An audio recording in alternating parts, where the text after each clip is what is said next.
permet de voir des lieux qu'on peut pas aller en fauteuil. Il y a des personnes qui peuvent être...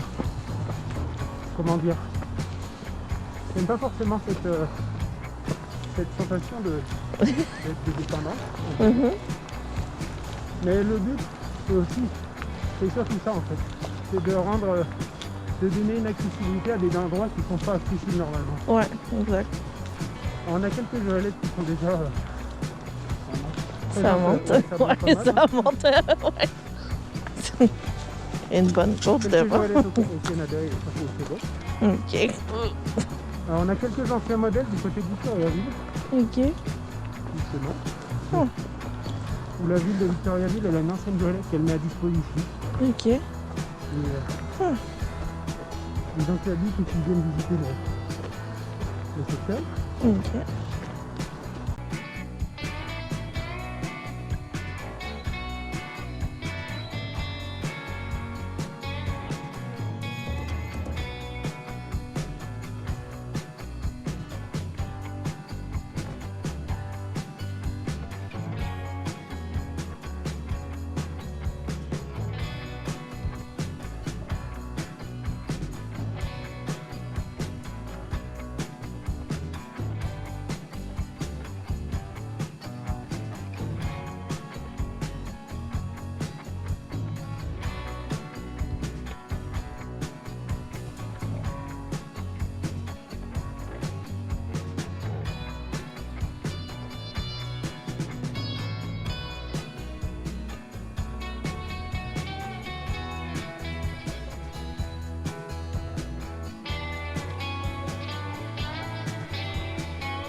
Moi, je bouge. Est-ce que ça fait quelque chose pour l'équilibre ou non, pas vraiment? Ouais. Ok, je vais essayer de pas trop bouger, prendre mon téléphone. Non. c'est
Alors, on essaye dans les sentiers, la Joëlette. Donc, je trouve ça vraiment super. C'est un beau feeling de faire découvrir là, des endroits qui sont non accessibles habituellement en fauteuil roulant. Alors, il y a une personne en avant qui dirige en arrière. Donc, c'est un travail d'équipe. Donc, ouais, j'apprécie vraiment l'activité.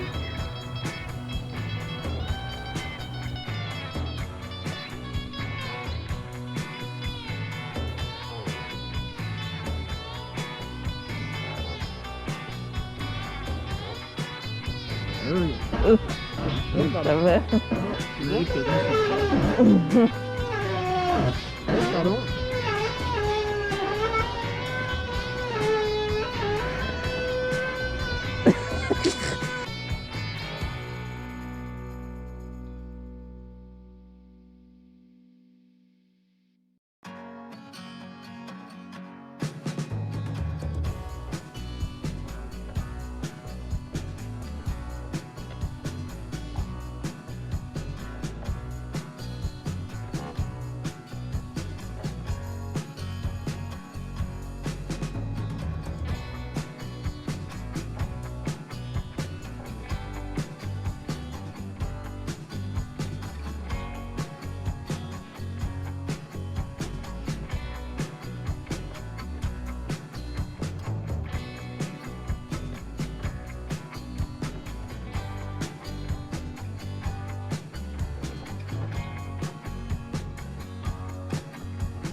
Bonjour, alors aujourd'hui je suis avec Gilles Roure.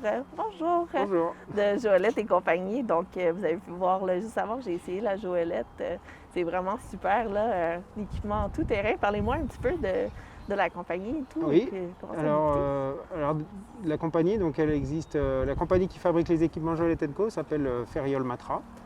C'est une société qui est une entreprise qui est en France et puis qui est spécialisée à la base dans la fabrication de tubes en métal.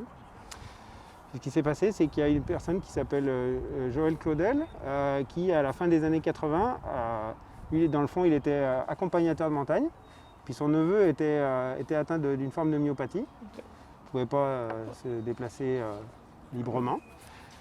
Et puis lui il a décidé de fabriquer un équipement pour lui permettre de partager ça et puis de pouvoir l'emmener voir de la montagne, de la randonnée, etc. Donc il a inventé la Joëlette. Puis en fait, ça a bien fonctionné, puis même ça a commencé un petit peu à se faire connaître, mais lui, il n'était pas du tout. Son but, c'était pas du tout de faire de business avec ça, là. Donc en fait, lui, il a cédé son invention. Okay. Et puis donc Ferriol Matra a repris ça. Et puis ça fait maintenant plus de 30 ans que Ferriol Matra fabrique des Joëlettes. Okay. Le modèle a changé aussi pour être plus sûr, plus confortable, etc. Ouais. Puis depuis, l'entreprise a toute une gamme de produits, la Joëlette & Co, qui sont justement des équipements de sport et loisirs adaptés. Donc, il y a comme différents modèles, il y a comme voilà. 3 modèles. Donc, la Joëlette existe en 3 modèles, exactement. La Joëlette avec une roue, là, celle dont on a fait l'essai, qui est la plus... qui est très polyvalente, parce qu'avec une roue, ça permet d'aller un peu n'importe où. Là. Il existe un modèle avec 2 roues, qui sera plus pour du plat, faire de la course, des choses de même. Et puis il y a une Joëlette à une roue avec une assistance électrique, qui là va permettre d'aller plus vite ou de faire moins d'efforts, de franchir des obstacles un peu plus difficiles. Puis avec électrique, c'est avec 2 personnes ou avec une personne? C'est toujours le même principe, on a toujours minimum 2 personnes, une personne devant, une personne derrière pour piloter ça.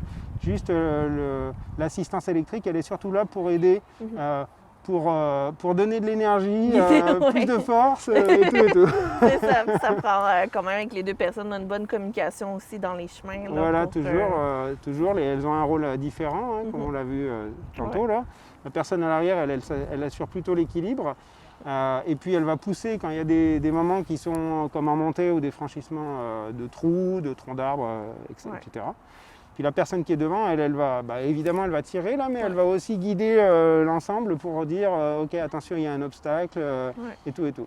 Donc ça nécessite de la communication et un peu un travail d'équipe, même avec la personne qui est assise, n'est-ce pas? Exactement. Donc la Joëlette, elle va jusqu'à quel poids peut-on être là, sur l'équipement? Alors la personne qui est dans le siège, elle peut aller jusqu'à 220 livres.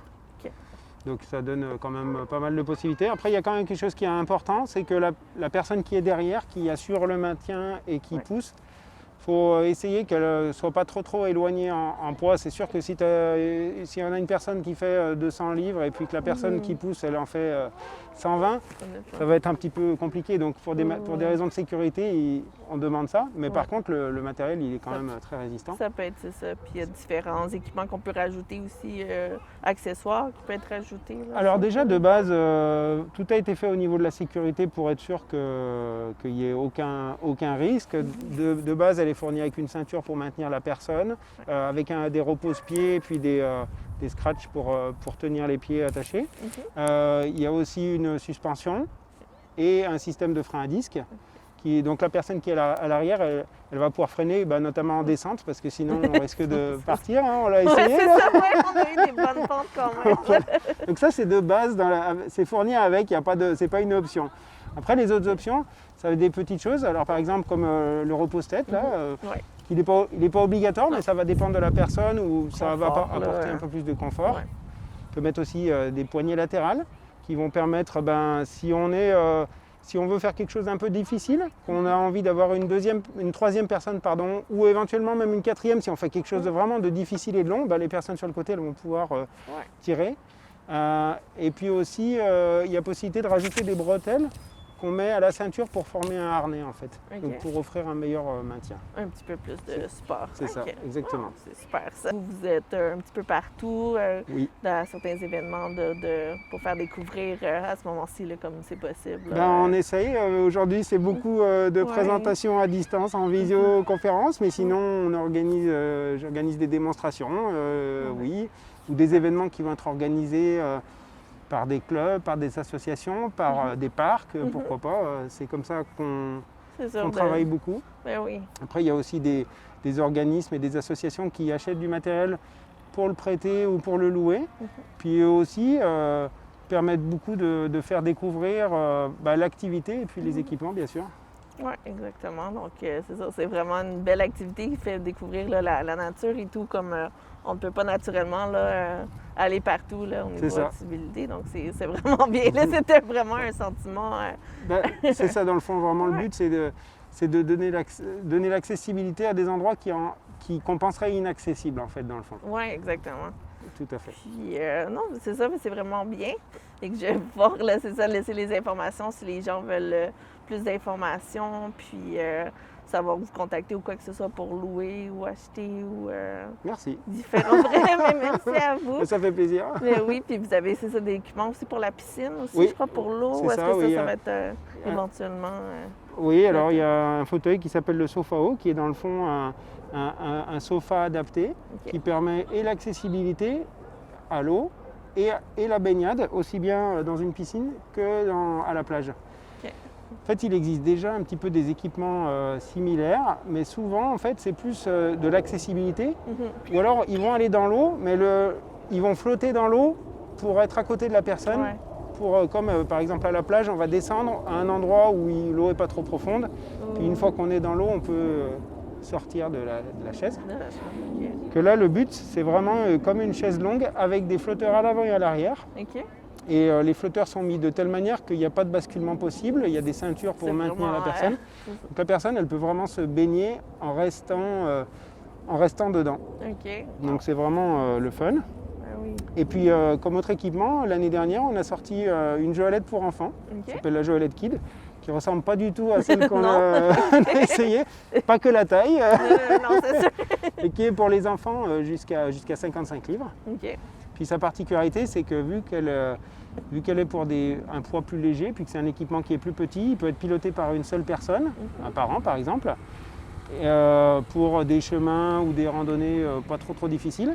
Et puis si on veut faire de la randonnée beaucoup plus difficile, voire carrément de la montagne, on peut mettre des bras à l'avant qui ressemblent à ceux de la Joëlette, et puis on peut facilement porter et transporter, quoi. Oh wow, ça fait une belle activité, c'est ça, familiale et ça. Tout. Puis, puis profiter du plein air, là, surtout en ce moment avec le beau temps qui arrive. Oui, c'est ça, exactement. Oui. Parfait, mais je vous remercie beaucoup. Puis on se remercie pour les prochains équipements et tout à essayer, ça c'est certain. Merci beaucoup. Merci.